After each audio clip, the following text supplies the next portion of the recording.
Why does the U.S. support the tortured dictatorship in Egypt? Because that's what Israel wants. Why can't America make peace with Iran? Because that's not what Israel wants. And why do we veto every attempt to shut down illegal settlements on the West Bank? Because it's what Israel wants.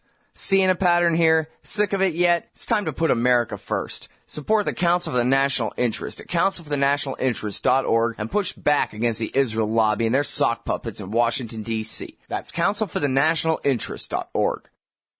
All right, y'all, welcome back to the show. I'm Scott Horton. I'm doing too many things at once while I'm trying to host a radio show. Hey, welcome back to it. I'm Scott Horton. Full interview archives are at scotthorton.org. More than 3,500 of them now. Going back to 2003 there at scotthorton.org. And you can laugh and while you watch me heckle the world there at twitter.com/Scott Horton Show. All right, so our first guest today is Kade Crockford, and she is the director of the Technology for Liberty program at the ACLU of Massachusetts. And you can follow her on Twitter, too, OneKade on Twitter. She raises hell on there all damn day, as bad as me or worse, maybe. PrivacySOS.org is the website, PrivacySOS.org. Welcome back to the show. How are you doing? I'm doing great. How are you? I'm doing real good. Really appreciate you coming on the show. And I really appreciate you being all wrapped up in the case of the Boston bombing. I haven't followed it. It's nice to know that there's somebody as sharp as you paying very close attention to all the developments and keeping up for us. And the latest is some pretty surprising, maybe surprising, well, I don't know, pretty shocking, some level of something eyebrow-raising, where the government has changed their story to a great extent about a very important part of their narrative of the Tsarnaev brothers and the lead-up to the Boston bombing. And so I guess I'm not sure exactly where to start. I guess, with the headline, can you tell us, remind us who the Tsarnaev brothers are and tell us who is Ibragim Todashev? Sure. So the Tsarnaevs are the two guys, the FBI and the U.S. attorney here in Massachusetts, Carmen Ortiz, infamous for prosecuting Aaron Swartz until he killed himself, the internet freedom activist. Carmen Ortiz and the FBI say that two Chechen immigrants to the United States, Tamerlan Tsarnaev and his little brother Jahar Tsarnaev, blew up the Boston Marathon in April of 2013. And Ibragim Todashev was a Chechen immigrant as well, who was apparently, we are told, friends with Tamerlan, the elder of the accused in the marathon bombing case. We woke up to some very strange news. The country in May 2013, just a few weeks after the marathon bombing, to learn that Ibragim Todashev, who we didn't even know existed at that point, had been killed overnight by the FBI in his apartment in Orlando, Florida. And right away, the FBI spun sort of magical tales about issuing conflicting reports to the press saying that Ibragim Todashev had attacked a Massachusetts state trooper, an FBI agent from Boston, who were in his apartment interviewing him in the middle of the night with a broomstick. He attacked them with a sword. The FBI went through a number of explanations of what happened that night until finally settling on a story that they put out in the FBI's final report of that shooting, obviously finding that the agent acted appropriately in shooting Ibragim Todashev, riddling his body with bullets. He was shot, I think, 8 times. A couple of those shots in the back, one in the top of the head. So, like every other FBI shooting, and that's not hyperbole. Every time the FBI shoots someone, the FBI clears itself of wrongdoing.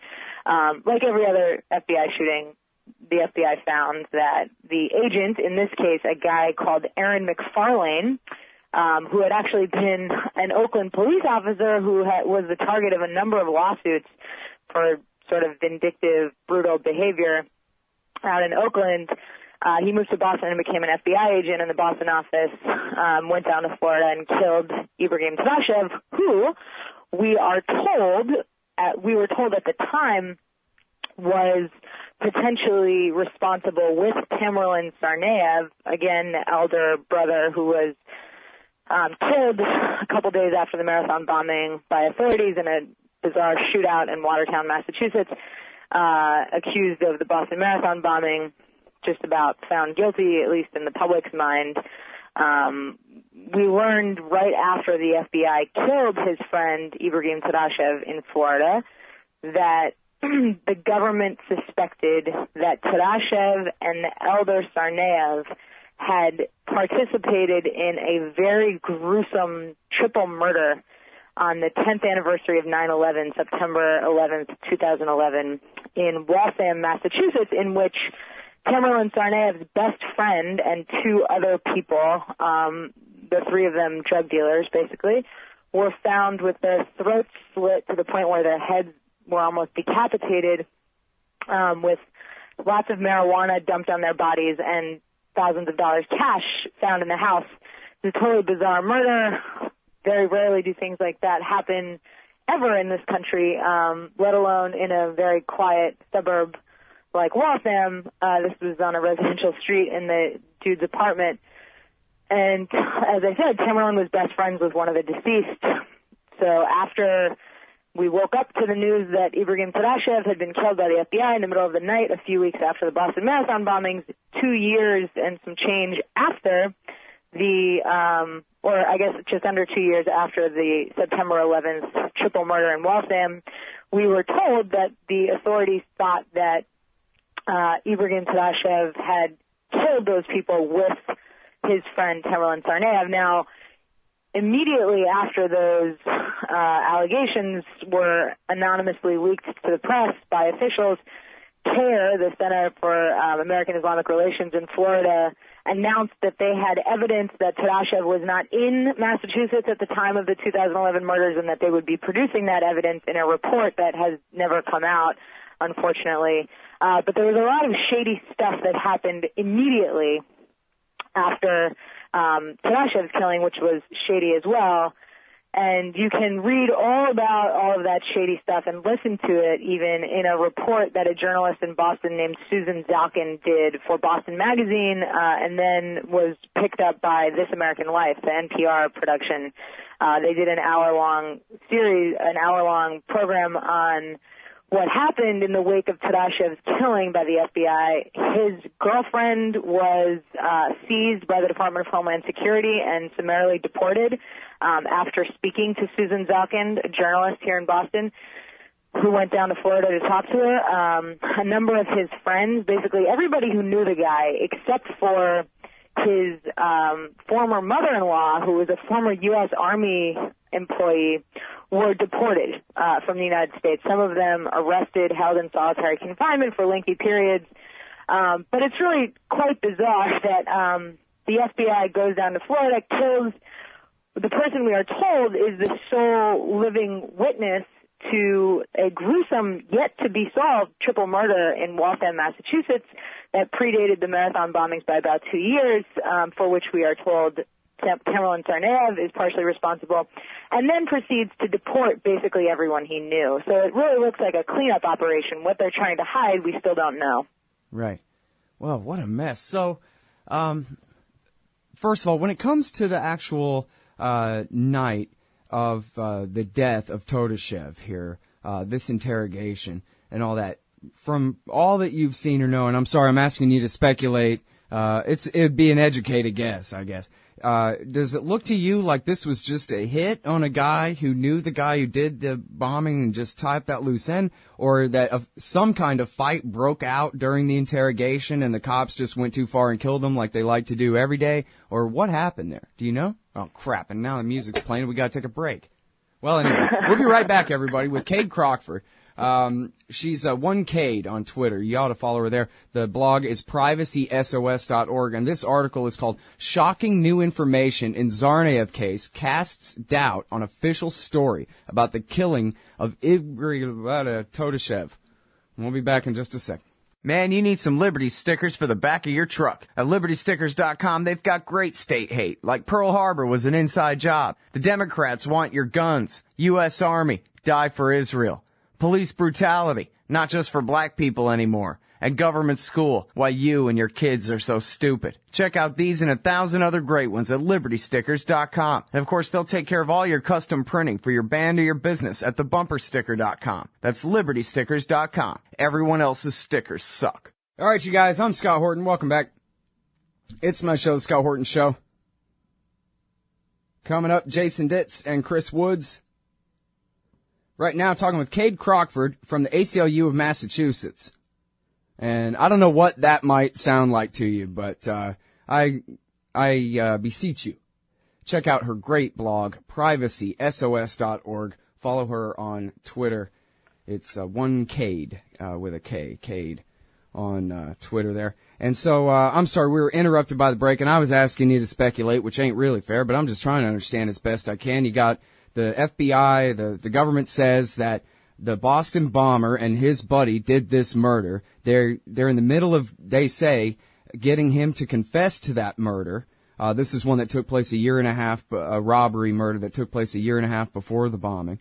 And then somehow they kill this guy in the middle of him writing this confession. And now they're saying, oh yeah, you know what? We never said that Tsarnaev, the Boston bomber, had anything to do with this murder. Are they still even claiming that Todashev did? And then, I'm sorry, because the original question was, do you think they just went there to kill his friend, or some kind of fight broke out, or I don't know. And maybe you know, but I think I'm just asking you to guess at this point.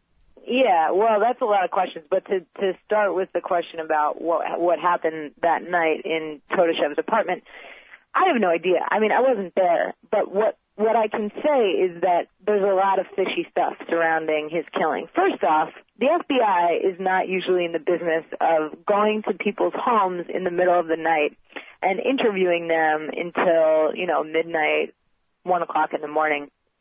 That's exactly what happened here. 2 Massachusetts state troopers, one of whom works on a violent gang and fugitive task force. So basically this guy's job is to go around the country finding people who don't want to be found and haul them back to Massachusetts to face prosecution. And the other, who was, we think, in charge of the state police side of the murder investigation having to do with that triple homicide in Waltham in 2011, those 2 state troopers and this guy Aaron McFarland, the former Oakland cop who became a Boston FBI agent, went down to Orlando. And they said, we had to rush down there. We had to rush down there because we heard that Ibragim Todashev was going to get on a plane and go back to Russia, and we had to get down there before he left. Well, that already stinks, because if the FBI wants to stop someone from leaving the country, it is not hard for them to do that. This guy he was not a U.S. citizen. He's Muslim, right? So he already, the story sort of stinks. There's no reason why the FBI would have to rush down there to interview this guy under hasty circumstances like they did, unless I think there was something fishy going on. So they do. They rush down to Florida. They go to this guy's house to meet with him in the middle of the night, basically, or, in the evening, and last until the middle of the night. And they do so even though they know that Ibragim Todashev was an MMA fighter, a very powerful guy, who could probably kill those FBI and state troopers with his bare hands. So even though they know this, they don't put handcuffs on him. They don't bring him into a secure place where they can interview him with plenty of backup around in case he flips out. So that's pretty fishy, too. And as far as Mike German, a guy who used to work with us at the ACLU, who before that was an FBI agent, has said it's not standard practice. If the FBI had any good sense and was following its own policies, if they know that somebody is physically very powerful, they're going to do all that's necessary to make sure that he's in a secure environment before they start asking him questions that might agitate him significantly, which is what happened, we hear. So the official story is that, like you said, Todashev was sitting down in his apartment writing out a confession to the 2011 triple murder in Waltham. There are a lot of problems with the confession. Immediately after it was leaked, a journalist, Susan Falcon, again, pointed out that some of the stuff that was written in that confession did not conform with the crime scene.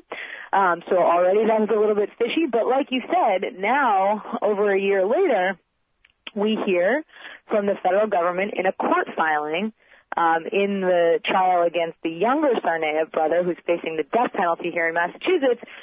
We hear that the government, in fact, has no evidence to suggest that Todashev and Tamerlan Tsarnaev were involved in that triple murder in Waltham. So the FBI says, immediately after Todashev is killed, that he was in the middle of writing this confession implicating himself and Tsarnaev in these murders, at which point he flipped out and attacked an FBI agent, and basically he got shot a bunch of times, and that was it. He was killed. It was found to be justifiable force, like I said, and, you know, the FBI made a lot of this notion that he was penning a confession to these murders implicating Tsarnaev.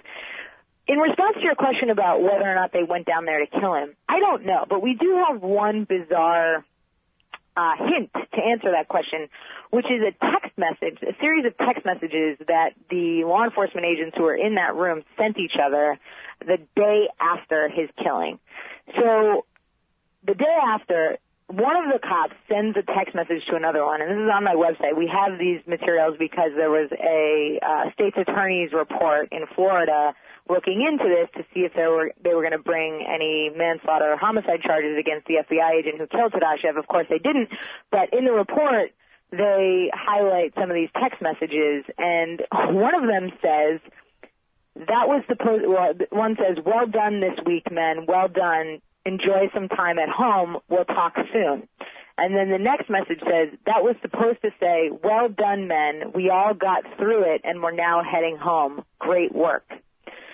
So if I was a state trooper assigned to investigate a gruesome, unsolved triple murder in a quiet suburb of Boston that occurred 2 years prior, and I went down to Florida to interview someone who I thought might be a main suspect in that murder investigation, and then he ended up dead, I don't think I would think of that as great work. And so that text message has always puzzled me, that these law enforcement officials thought that what they did there was great work, given that they killed what I think we are meant to believe was the sole remaining living witness to those murders, someone who we were also told was one of the government's main suspects. Uh-huh. And then so when they say that now they don't think that Tsarnaev, the Boston bomber, did that murder at all, is that more credible to you than their implication that he had done it, which they had insisted all this time? Because I don't know which government story to believe. Yeah, right. So there's a lot of that in this case, actually. The government saying one thing one day and then the next another day. But I think what's really interesting about the distinction between what they said initially and what they're saying in court now is where they said it and how. So there's another example of this exact same problem in the Marathon case, and that has to do with the building of the bombs that blew up the Marathon. Now, right after the Marathon attacks, the officials who are investigating made anonymous leaks to journalists all over the place, CNN, et cetera, local press, telling them, not just vaguely alluding to this, but explicitly telling the press that officials had concrete evidence that the bombs were built in Tamerlan Tsarnaev's Cambridge apartment. They said they had concrete evidence, explosives powder from multiple places in the house. These were anonymous leaks, so we don't know the names of the officials who actually said these things to reporters. The reporters, being credulous of the government, printed this stuff as if it was fact. We can see how dangerous that credulity is because a year later, so this was in May 2013, a year later in May 2014, Carmen Ortiz, her office, writes in a brief in the Tsarnaev case that, in fact, not only was there no evidence found in Tamerlan Tsarnaev's home that the bombs were built there, but that the FBI thinks that they were not built at Tamerlan's home, and furthermore, that they do not know who built the bombs. So this is an admission made in court, right? I mean, court documents are things that are not read by very many people. Hardly anyone is pouring through the numerous motions filed in this court case and picking out inconsistencies in them. People do read blazing headlines on CNN, and in a way, what the anonymous officials are leaking to the press in 2013 becomes the truth. It becomes the story. And even if a year later officials say the exact opposite in court, it's never corrected in the mainstream. So the same thing happened, really, with this Todashev issue. Right. We were immediately told that Todashev was responsible for these murders with Tamerlan Tsarnaev, and then in court, because the Tsarnaev defense is trying to make an argument that basically in order to get the little brother off of the death penalty, to get him life in prison, they're trying to make an argument that Tamerlan was an overbearing, violent, and scary influence on his younger brother, and that he basically convinced his younger brother and pressured him to do the bombings, and that it wasn't, Jahar didn't do it of his own volition. In order to demonstrate this, they want to be able to show in court that not only did Tamerlan kill those 3 people on Waltham in 2011, but Jahar knew it, and that therefore he was really intimidated, because obviously if your brother killed his best friend, slit his throat, almost cut his head off, he's a pretty seriously guy not to be effed with, and you do not want to disobey him, right?